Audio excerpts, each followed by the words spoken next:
Hey everybody, this is Dream. We have a tiny little two-game slate here. It's not short on injuries though, so that's interesting. So we got DraftKings and FanDuel here. I'm actually going to do my picks for the two games first. I've got the Pelicans over the Spurs, and I have the Jazz over the Wizards. So with that said here, let's get an injury report. Before I do that, can you guys smash that like and subscribe button? It really helps the channel a lot. Really do appreciate it. So let's go ahead and get into these injuries. So for the Spurs, Keldon Johnson is doubtful. Total is probable, and Langford is probable. For the Pelicans, Zion and Ingram are out, and Nance is questionable. For the Wizards, Porzingis is questionable, and Wright is out. And for the Jazz, Olenek is out, and Sexton is questionable. So that's pretty interesting today. I've got three guys in my lineup here as good plays, as my core plays for today so far.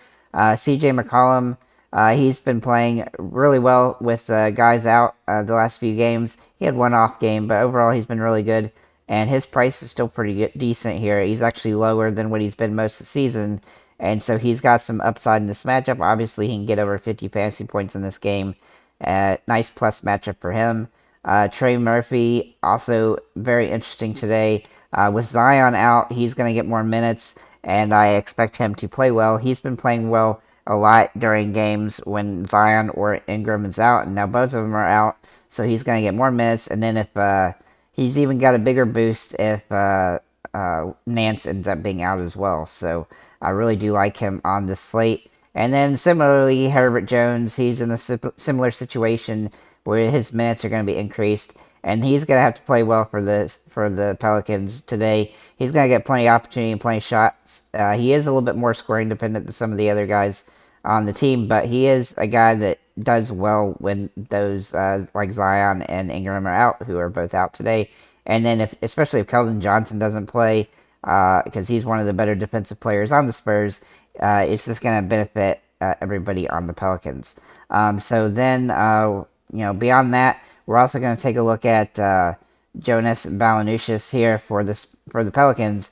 With all the injuries and potentially Nance out, he'll likely get more minutes. In the last game against Milwaukee, he got a lot more minutes, and he obviously dominated, and so he's definitely in play today. His price has popped up, though, as a result of that last game, so do keep that in mind. And he has a low floor, but he has a low ceiling, but he does have a high floor at this price, especially in this game. I mean, he's somebody that I thought about putting as a core play, but I didn't simply because of the low floor specifically. But he is the best option at center, but far and away the best.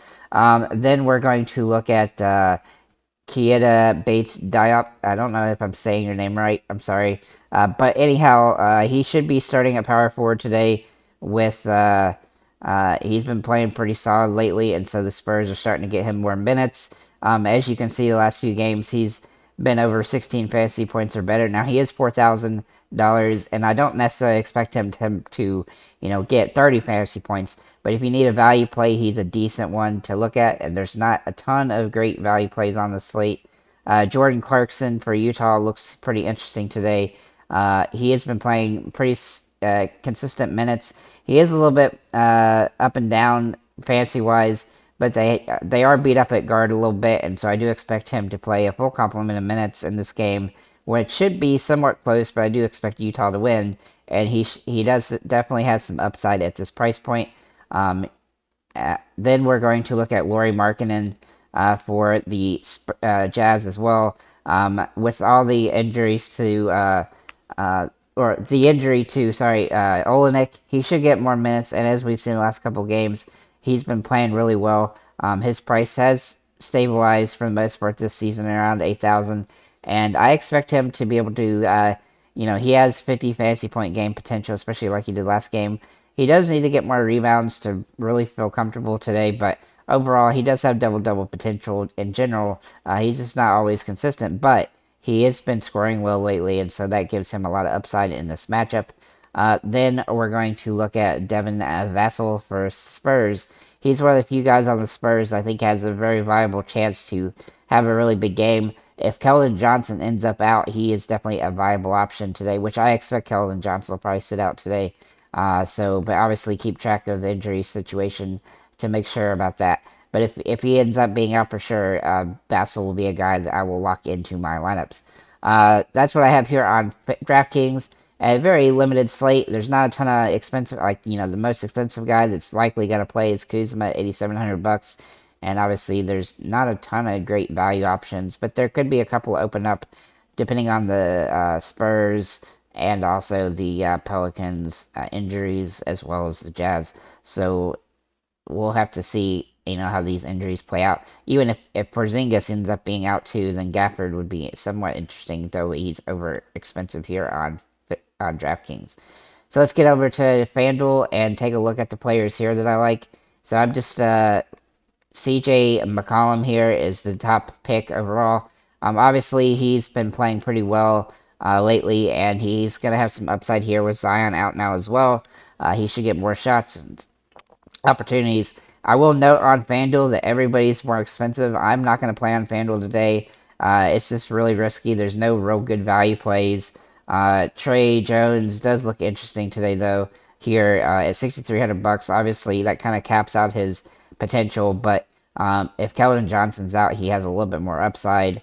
Then Herbert Jones, he might be the only guy that seems fairly priced on FanDuel to me. Though, again, his upside is a little bit capped beyond his 5x here. He can get in the 30s, but with the injuries, he'll get 30 or so minutes, but it's still a little bit of a stretch to say he'll get 35 fantasy points. Then Devin Vassell, also a little bit more expensive, actually, on DraftKings than here. He's one of the few players that I actually found that was underpriced on FanDuel compared to DraftKings. But he should get plenty of minutes in this one, especially if Keldon Johnson's out. So he's definitely a viable option on this slate. Trey Murphy, also interesting here. Obviously a little bit more expensive than DraftKings, but he has some potential in this game with Zion and Ingram both out. Lauri Markkanen looks like he has upside in this matchup with Olenek out, and he'll get more minutes as a result of that. He's also been playing really well lately, though his price is not super ideal over here. Then Kieta Bates Diop, sorry for butchering your name again. He has some upside here, though his price on FanDuel is not as ideal as it is on DraftKings. Kyle Kuzma looks interesting today, especially if Porzingis ends up sitting out. He's had some really big games lately, so he does have big game potential. His floor is actually pretty good lately, too. I mean, it is around 30, but he does have big game potential, and with only 2 games, he's going to be somebody that has potential to score a lot. And then really the only center that I like on FanDuel is Jonas Valanciunas, who, while he has a low floor, he has an extremely high ceiling with all the injuries to the Pelicans. I expect him to play around 30 to 35 minutes, and hopefully he can have another big rebound game like he did last time. He is a double-double threat as well, which definitely boosts your score here. And he can sometimes get some blocks, though he hasn't been getting many lately. But, with more minutes, he should be able to have more opportunity. So, with that said, guys, thank you for liking, commenting, subscribing. If you have any comments or questions, feel free to leave them below. And have a nice day, guys.